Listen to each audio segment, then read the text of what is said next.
Hi, this is Amit Kumar. इस video में हम लोग 2019 में हुए एसएससी एमटीएस एग्ज़ाम के प्रीवियस ईयर क्वेश्चन से इंग्लिश के 25 क्वेश्चंस को डिस्कस करने वाले हैं। अगर आप चैनल पे नए हैं तो चैनल को सब्सक्राइब कीजिए।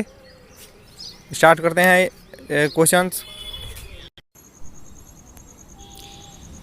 पहला क्वेश्चन है, ये एक फिल इन द ब्लैंक्स का क्वेश्चन है। Nowadays digital services have made our cash transactions easier and dash. बताना है आपको कि ये बॉक्स में क्या भराएगा यहाँ पे। तो इसका आंसर हो जाएगा smoother. Nowadays digital services have made our cash transaction easier and smoother. इसका मतलब हुआ कि आजकल डिजिटल सर्विसेज हैं वो हमारे कैश ट्रांजेक्शन को बहुत ही आसान और सरल बना दिए हैं। आते हैं नेक्स्ट क्वेश्चन पे।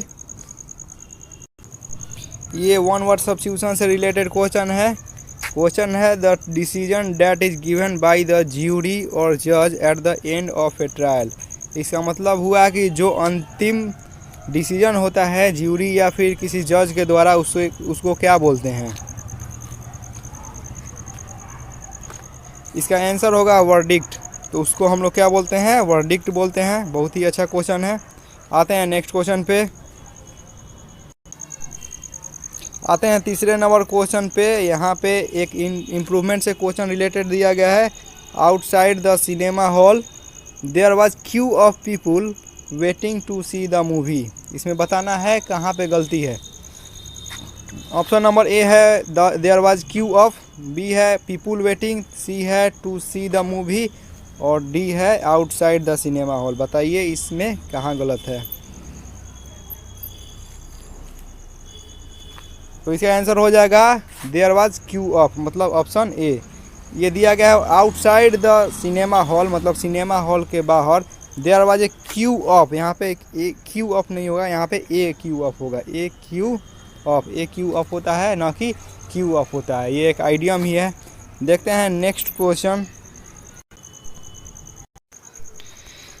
तो आते हैं चौथे नंबर क्वेश्चन पे। ये है एक वन वर्ड सब्स्टिट्यूशन से रिलेटेड क्वेश्चन है। An extremely large mass of ice, मतलब एक बहुत ही बड़े बर्फ का मास जो है विच मूव्स वेरी स्लोली, जो कि धीरे धीरे मूव करता है। Of and down A mountain valley, जो कि एक माउंटेन वैली से नीचे की ओर गिरता है। इसको क्या बोलते हैं। तो इसका आंसर हो जाएगा ऑप्शन नंबर बी ग्लेशियर। इसको बोलते हैं ग्लेशियर। बहुत सारे ग्लेशियर हैं, जैसे कि है एक ग्लेशियर गंगोत्री ग्लेशियर जिससे गंगा नदी निकलती है। एक और ग्लेशियर है जो कि यमुनोत्री ग्लेशियर है जिससे यमुना नदी निकलती है। तो अभी हम लोग इंग्लिश पढ़ रहे हैं। तो आते हैं नेक्स्ट क्वेश्चन पे, जी के बाद में पढ़ेंगे। ये है पांचवा नंबर क्वेश्चन और फिल इन द ब्लैंक से रिलेटेड है। क्वेश्चन है Robert and Ronnie are not very good friends although they dash each other for a long time. इसका मतलब है कि रॉबर्ट और रोनी अच्छे दोस्त नहीं हैं जबकि वे एक दूसरे को एक लंबे समय से जानते हैं। तो आंसर क्या हो जाएगा, ऑप्शन देख के बताइए।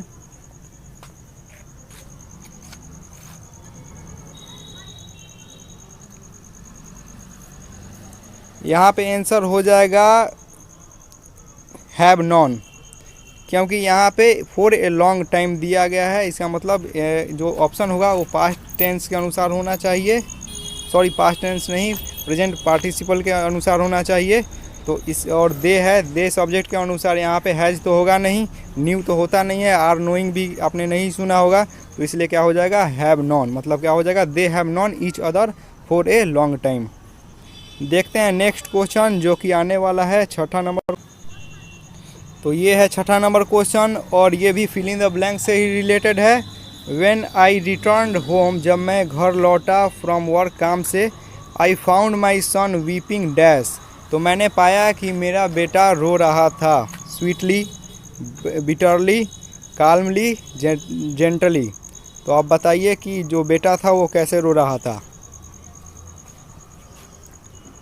इसका आंसर हो जाएगा बिटरली। बिटरली का मतलब होता है बुरी तरह से, मतलब बुरी तरह से रो रहा था। तो बहुत ही अच्छा क्वेश्चन है। देखते हैं नेक्स्ट क्वेश्चन। ऐसे ही क्वेश्चन देखने के लिए सब्सक्राइब कीजिए चैनल को। ये क्वेश्चन है एंटोनेम से रिलेटेड।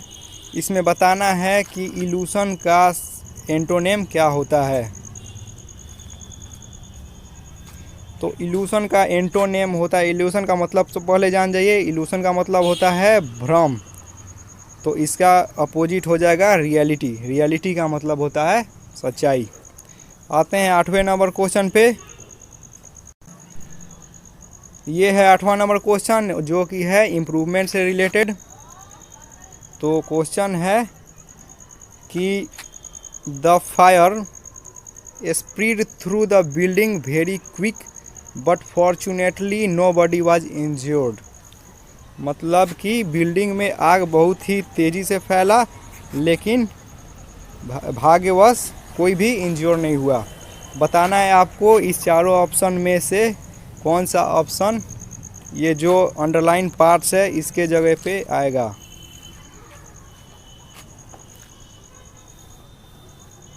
मैं बता देता हूँ इसका आंसर क्या होगा। तो इसका आंसर होगा, यहाँ पे क्विक नहीं होगा, क्विकली होगा। तो ऑप्शन देखना है जहाँ पे क्विकली दिया गया हो।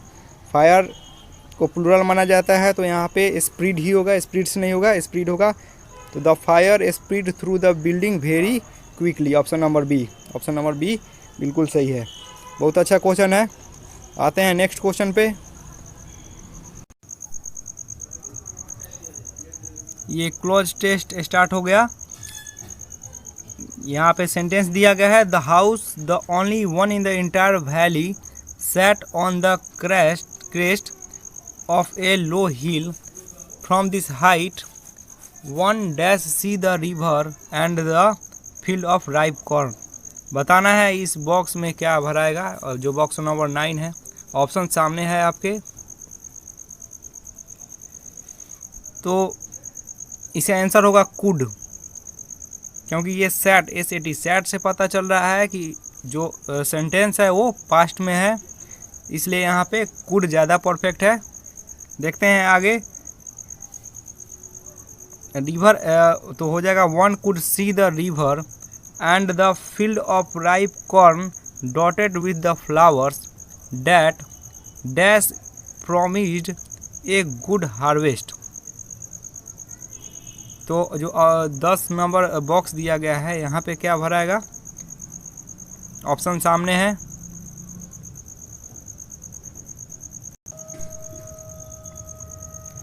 तो इस सेंटेंस का सेंस पॉजिटिव निकल रहा है, इसलिए इसका आंसर हो जाएगा that always promised a good harvest. Next है the only things the earth dash was a downpour or at least a shower. तो यहाँ पे देखना है कि 11 नंबर बॉक्स में क्या भराएगा। The only thing the earth dash was a down power.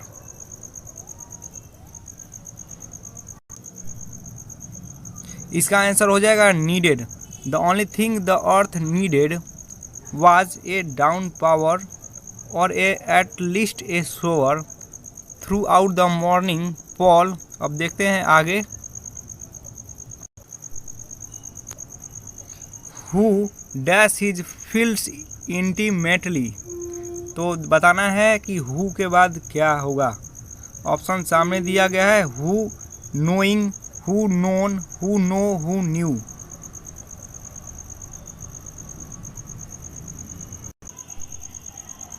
तो इसका ऑप्शन नंबर डी आंसर हो जाएगा who knew his fields intimately. Who knowing तो होगा नहीं, हु नोन भी नहीं होगा, हु नो भी नहीं होगा। तो यहाँ पे हो जाएगा हु न्यू, क्योंकि ये पास्ट में भी है और यहाँ पे परफेक्ट बैठ भी जाता है। तो who knew his fields intimately dash done nothing else but watch the sky towards the north east. इसमें भी 4 ऑप्शन दिए गए हैं, हैव, हैड, हैविंग, इज। तो बताना है कि ऑप्शन नंबर 13 में क्या भराएगा। इंटीमेटली हैव या इंटीमेटली हैड या हैविंग या इज।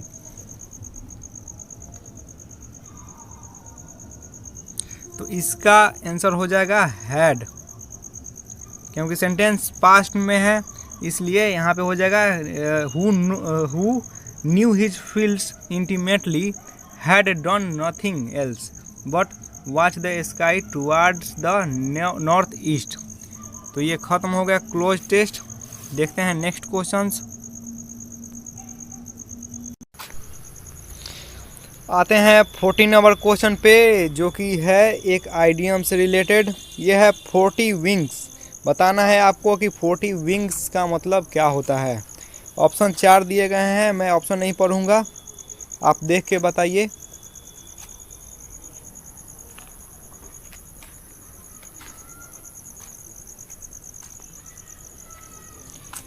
इसका आंसर हो जाएगा ऑप्शन नंबर ए, दिया गया है ए short nap during the day. इसका मतलब होता है दिन के समय एक छोटी सी झपकी। तो 40 विंग्स याद रखना।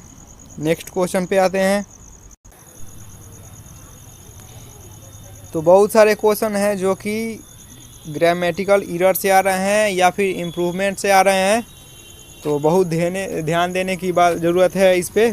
क्वेश्चन है a friend of mine is working as a photographer of the local newspaper. इसका मतलब है कि मेरा दोस्त है जो कि एक लोकल न्यूज़पेपर में फ़ोटोग्राफर के रूप में काम करता है। तो एरर कहाँ पे है आपको ये बताना है। चारों पार्ट्स यहाँ पे दिए गए हैं 4 ऑप्शन में।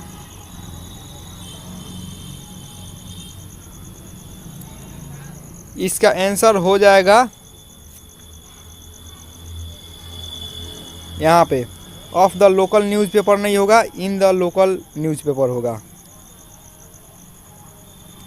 तो यहाँ पे हो जाएगा इसका फोटोग्राफर ऑफ, यहाँ पे ऑप्शन नंबर डी।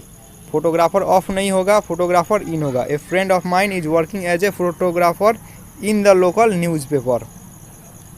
देखते हैं 16 नंबर क्वेश्चन। ये भी एक आइडियम से रिलेटेड ही क्वेश्चन है, बहुत ही आसान क्वेश्चन है, अक्सर एग्जाम में देखने के लिए मिल जाता है, आपने बचपन में भी पढ़ा होगा। It's raining cats and dogs. तो इसका आंसर मैं बता देता हूँ। इसका आंसर होता है टू रेन वेरी हैवली, मतलब कि बहुत ज़ोरों से जब बारिश होता है उसी को हम लोग बोलते हैं रेनिंग कैट्स एंड डॉग्स। देखते हैं अगला क्वेश्चन। ये क्वेश्चन भी एरर से ही रिलेटेड है। क्वेश्चन है the essay is divided into 5 paragraphs and every of these has 7 sentences। बताना है कहाँ पे एरर है। ऑप्शन दिया गया है, 4 ऑप्शन दिया गया है। सेंटेंस को 4 भाग में तोड़ के बताना है किस पार्ट में गलती है। इसका आंसर हो जाएगा यहाँ पे एवरी ऑफ। एवरी के बाद ऑफ नहीं आता है। एवरी के बाद जब तक कोई वर्ड मतलब कोई नाउन नहीं आता है तब तक उसके बाद ऑफ नहीं आता है। अगर यहाँ पे ईच रहता तो सही हो जाता, लेकिन यहाँ पे एवरी ऑफ है तो इसलिए गलत है। तो अगर ईच रहता तो हो जाता the essay is divided into 5 paragraphs and each of these has 7 sentences। तो यहाँ पे एरर कहाँ है, एवरी के बाद ऑफ नहीं हुआ। Answer number D.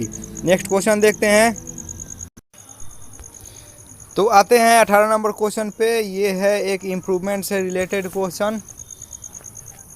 क्वेश्चन है Robert told me about his new job which he is enjoying very much. इसमें बताना है आपको कि गलती कहाँ पे दिया गया है।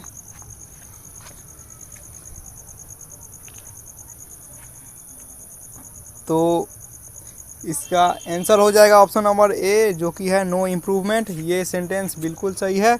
Robert told me about his new job. Robert ने मुझे बताया था अपने नए जॉब के बारे में, which is enjoying very much, मतलब कि जिसे वो अभी बहुत इंजॉय कर रहा है।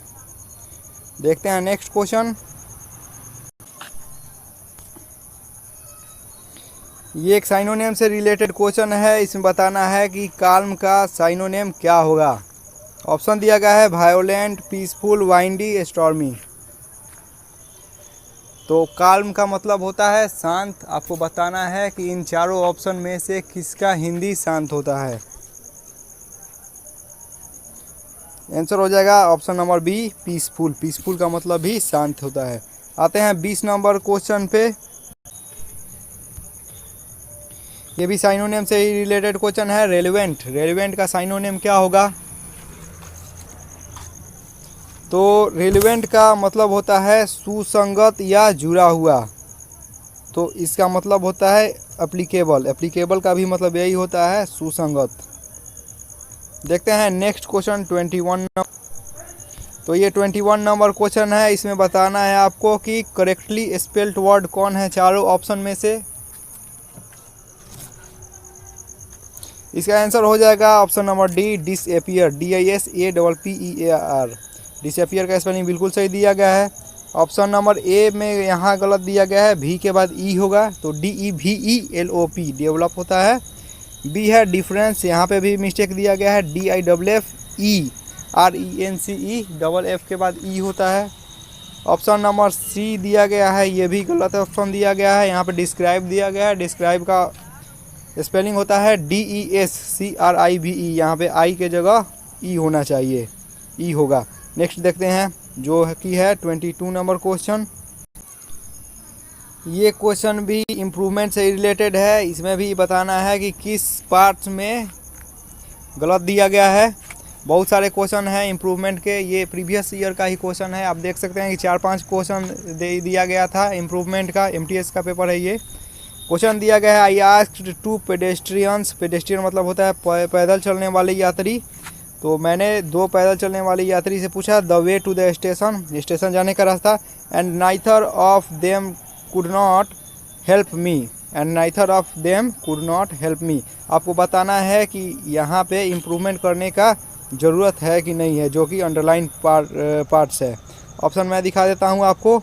तो ये चारों ऑप्शन दिए गए हैं, and either them could not, यहाँ पे नो इम्प्रूवमेंट का भी ऑप्शन है, but neither of them could. उसके बाद ऑप्शन दिया गया है but none of them could, they could, sorry. Next देखते हैं फिर से क्वेश्चन। तो क्या होगा यहाँ पे,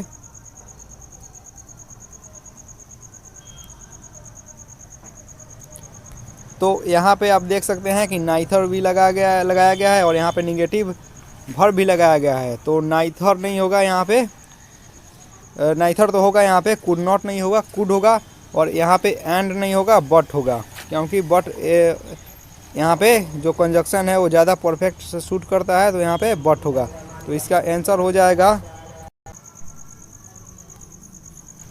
option number C, but neither of them could. यहाँ पे बट और यहाँ पे कुड नॉट नहीं होगा, कुड होगा। ये 23 नंबर क्वेश्चन है, जो कि फिल इन द ब्लैंक से रिलेटेड है, और इसी दोनों में से कोई एक आंसर सही है। क्वेश्चन है, children are not allowed to use the swimming pool, यहाँ पे पूल लिखा हुआ है, dash they are accompanied by an adult. तो बताना है आपको कि अनलेस होगा कि एटलीस्ट होगा। इसका आंसर होगा अनलेस, अनलेस बिल्कुल सही है इसका आंसर। Children are not allowed to use the swimming pool, बच्चों को अलाउड नहीं है स्विमिंग पूल का यूज़ करना, जब तक कि वे किसी एडल्ट के द्वारा एकम्पेंड नहीं किए जाते हैं, मतलब गाइड नहीं किए जाते हैं, ठीक है। तो जब तक नहीं का इंग्लिश होता है अनलेस। आते हैं नेक्स्ट क्वेश्चन पे, अनलेस, अनटिल, ये सब ऐसे वर्ड है जिससे रिलेटेड बहुत सारे क्वेश्चन पूछे जाते हैं। 24 नंबर क्वेश्चन पे आते हैं। ये एंटोनेम का क्वेश्चन दिया गया है। इसमें बताना है कि डिमिनिश का एंटोनेम क्या होता है। डिमिनिश का मतलब होता है कम होना, तो आपको बताना है कि बढ़ाना किसका मतलब होगा, इंक्रीज का, श्रिंक, डिक्रीज, डिक्लाइन। इन चारों ऑप्शन में से किसका मतलब बढ़ाना होगा। इसका आंसर होगा इंक्रीज। बहुत ही आसान क्वेश्चन है। डिमिनिश मतलब घटाना, इंक्रीज मतलब बढ़ाना। देखते हैं 25 नंबर क्वेश्चन, जो कि अंतिम क्वेश्चन है। तो ये है 25 नंबर क्वेश्चन। इसमें आपको बताना है कि किस वर्ड का स्पेलिंग सही दिया गया है। ऑप्शन आपके सामने है। इसका आंसर है ऑप्शन नंबर ए, डिसिप्लिन। डिसिप्लिन का स्पेलिंग बिल्कुल सही है, DISCIPLINE, डिसिप्लिन। और बाकी सब जो दिए गए हैं वर्ड्स, इनका स्पेलिंग कहीं ना कहीं गलत दिया गया है। डायरेक्टरी में यहाँ पे ए नहीं होगा, DIRECTORY होता है, मतलब एक जगह ई होता है डायरेक्टरी। डिजास्ट्रस में यहाँ पे DISASTROUS होता है, यहाँ पे AUS दिया गया है।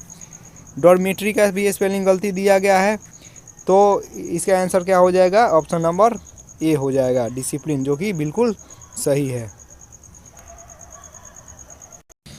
तो ऐसे ही इम्पोर्टेंट वीडियोज़ के लिए आप चैनल को सब्सक्राइब ज़रूर करें। Thank you.